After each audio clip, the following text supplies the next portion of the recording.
মজুকে কি করো, প্রমোট করো, কোকাকোলাকে বয়কট করো। আসসালামু আলাইকুম, কেমন আছেন সবাই? আশা করি ভালো আছেন। আজকে আপনাদেরকে এক কোকাকোলা দুই মজু, ঠিক আছে, এই দুইটা জিনিসের একটা পার্থক্য দেখাই। দেখেন, কোকাকোলা 200 মিলি 25 টাকাতে আমার কিনতেইতেছে, আর মজুর 250 মিলি আমরা কিনতেছি কত, 20 টাকাতে। এখন আমার কত হয়েছে যে এটার ভিতরে আর এটার ভিতরে কি কম আছে?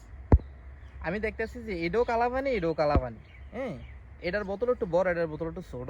যাই কারণ এটা কোনো বিষয় না, বিষয়টা হচ্ছে যে এটার একটু স্বাদ বেশি, এটার একটু স্বাদ কম। তো স্বাদ এটা বেশি হইব না বা এটা তো সুরে চর্বি খাওয়াইতেছেন, আপনি জানেননি?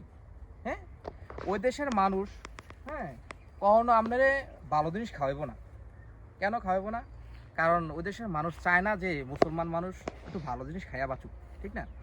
আচ্ছা, এই যে কয়েকদিন আগে আপনারা যেটা দেখলেন যে কোকাকোলার একটা স্পন্সর নিয়ে আমাদের সুপরিচিত আমাদের মুখ, নাটকের আইডল, আমরা সবাই তাদেরকে আমরা পছন্দ করি।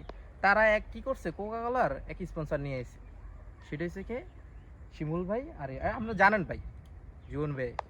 না, আমার কত হয়েছে যে আপনারা জানেন না, শুনি না কেন এটার এই স্পন্সরটা আপনারা কেন করবেন? আপনারা জানেন পুরো বাংলাদেশের মানুষ, হ্যাঁ, বাংলাদেশের মানুষ এই কোকাকোলাকে বয়কট করছে, আমরাও করছি।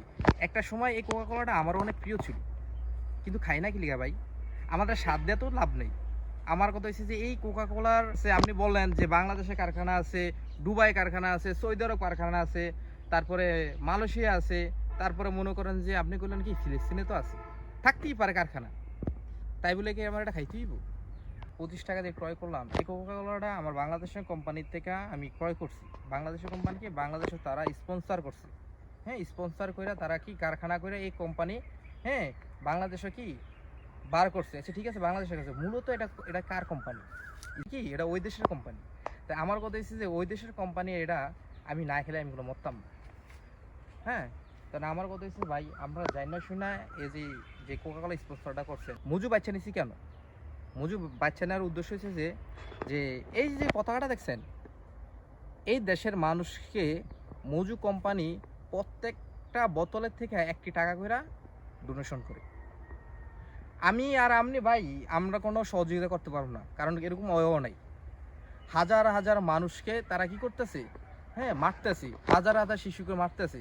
আপনি দেখলে অবাক হইবেন ভাই, কষ্টে বুকটা ফাইটা যায়। তখন কি করলাম, এটা খাওয়া শুরু করলাম। হ্যাঁ, এটা ভিতরে ভাই কমতি কিছু নেই, মনে শান্তি লাগে। এটা খাওয়া শুরু করলাম কি লিগা? কারণ এটার ডোনেশনের টাকাটা, কিছু টাকা আমাদের ওই ফিলিস্তিনের মামা বাবা পাইতেছে, ভাই বোন পাইতেছে, ঠিক আছে, সবাই পাইতেছে। এবার ঈদে আপনারা এটা বয়কট করবেন, আমার রিকোয়েস্ট ভাই, এটা বয়কট করবেন। এটাকে আমরা বয়কট করলাম। এবার ঈদে এটাকে আপনারা খাবেন। এবার ঈদে গরু গোস্ত ভালো করে খাইয়া তারপরে 1 গ্লাস মজু খাবেন, আর এই দেশের মানুষের জন্য কি দোয়া করবেন। আল্লাহ হাফেজ, ভালো থাকবেন, সুস্থ থাকবেন। ভিডিওটা শেয়ার করবেন, সবাইকে বলে দিবেন মজুকে কি করো, প্রমোট করো, কোকাকোলাকে বয়কট করো।